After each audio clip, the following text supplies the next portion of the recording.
Dalam nama Bapa dan Putra dan Roh Kudus. Amin. Selamat hari Minggu untuk kita semua. Shalom. Jumpa lagi dengan saya, Frater Natalio Kawardi, dalam edisi Renungan Minggu 9 Maret 2025. Saudara dan saudariku yang dicintai oleh Tuhan, dalam menjalani hidup setiap hari, kita tidak terlepas dari dua situasi yang senantiasa kita alami. Situasi yang kita alami bisa saja situasi sukacita, damai sejahtera, berkat dan rahmat yang kita terima dari kemurahan Tuhan. Tetapi juga dalam hidup setiap hari, kita semua pasti mendapatkan atau menemukan situasi-situasi di mana kita jatuh, di mana kita mengalami kesesakan, mengalami penderitaan, tapi juga mengalami pencobaan dalam hidup setiap hari. Saudara dan saudariku yang terkasih, dalam situasi penderitaan, kesengsaraan, penderitaan, dan pencobaan itu, di sanalah Tuhan sebenarnya menguji dan senantiasa memberikan kesempatan kepada kita. Apakah kita mampu untuk bertahan di dalam kesesakan itu? Dan bagaimana cara kita bisa keluar dari kesesakan itu atau pencobaan-pencobaan itu? Saudara-saudariku yang terkasih dalam Tuhan, pada hari Minggu ini kita mendapatkan inspirasi yang luar biasa dalam Injil dan juga bacaan pertama dan bacaan kedua hari ini, untuk kita dapat bertahan dan boleh keluar dalam kesesakan itu. Dalam bacaan pertama, Musa menyampaikan sabda Tuhan yang penuh dengan optimis. Dia menjadi perantara bagi bangsa Israel.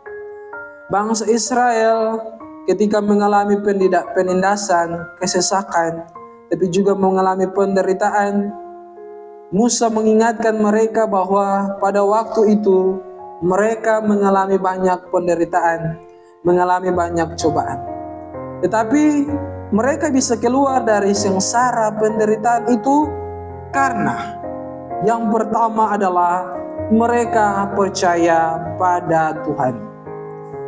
Melalui Musa, bangsa Israel percaya kepada Tuhan bahwa Tuhanlah yang akan mengeluarkan mereka dari penderitaan mereka. Maka Musa memberikan kesempatan kepada bangsa Israel supaya kalau dalam penderitaan itu yang harus dilakukan yang kedua, yakni melakukan apa yang Tuhan kehendaki, yakni memuji dan meluhurkan namanya. Selain percaya, kita juga membawakan seluruh hidup kita, persembahan diri kita kepada Tuhan. Tuhan melihat orang yang datang mempersembahkan dirinya yang penuh dengan penderitaan, orang yang penuh dengan kelemahan, orang yang penuh dengan keberdosaan. Maka Musa dalam bacaan pertama mengajak bangsa Israel, tetapi juga kita semua umat sekarang, untuk dalam keadaan apapun percaya kepada kehendak Allah, tetapi juga menyerahkan diri kita sepenuhnya, mempersembahkan diri kita, penderitaan, kesesakan, tetapi juga berkat dan rahmat apa yang kita punya, yang kita miliki, kita serahkan kepada Tuhan. Rasul Paulus dalam bacaan kedua kepada jemaat di Roma juga mengingatkan bangsa Israel tentang iman. Orang yang beriman, yang percaya kepada Tuhan, akan diselamatkan. Apa cara kita beriman kepada Tuhan? Rasul Paulus kepada jemaat di Roma, dia mengatakan kepada mereka bahwa yang pertama ialah kita mengakui Tuhan dengan mulut kita, bahwa Tuhan Yesus adalah Mesias, Dia adalah Sang Penyelamat. Tetapi juga kita percaya bahwa Yesus selain Mesias, Dia adalah Tuhan yang dibangkitkan. Yesus ketika menderita dan sengsara, Dia dapat bangkit. Dia mengalahkan segala penderitaan, segala kesesakan yang Ia alami, dan Dia boleh keluar dari penderitaan itu, dan Dia boleh bangkit. Saudara dan saudariku yang terkasih, sebelum Yesus mengalami kebangkitan seperti yang kita imani, Tuhan Yesus dalam Injil hari ini kita akan melihat Dia juga mengalami penderitaan, mengalami pencobaan. Dalam Injil hari ini Tuhan sendiri mengalami penderitaan itu sendiri. Dia dicobai oleh iblis bahkan sampai 3 kali. Ia mendapatkan tantangan yang begitu luar biasa. Jika Tuhan Yesus sendiri tidak mampu melawan penderitaan itu, maka kita semua juga tidak akan bisa diselamatkan. Tetapi kita sebagai orang-orang Kristen yang percaya kepada Kristus, kita harus bersyukur bahwa Tuhan mampu mengalahkan cobaan yang diberikan oleh iblis.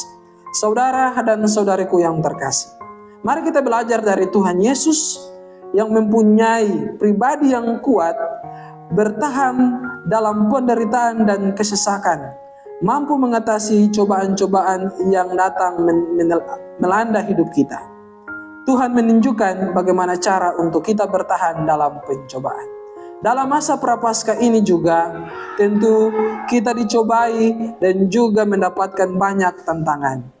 Melalui masa Prapaskah ini, mari kita belajar untuk bertahan dalam kesesakan, belajar untuk menghadapi segala pencobaan, terlebih khusus belajar untuk bertahan dalam masa puasa, tetapi juga belajar untuk tahan diri, pantang sebagai silih untuk menebus dosa-dosa kita.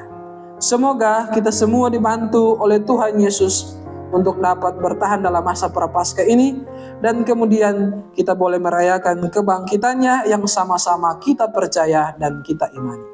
Ingat, orang yang percaya kepada Tuhan akan diselamatkan dari kesesakan.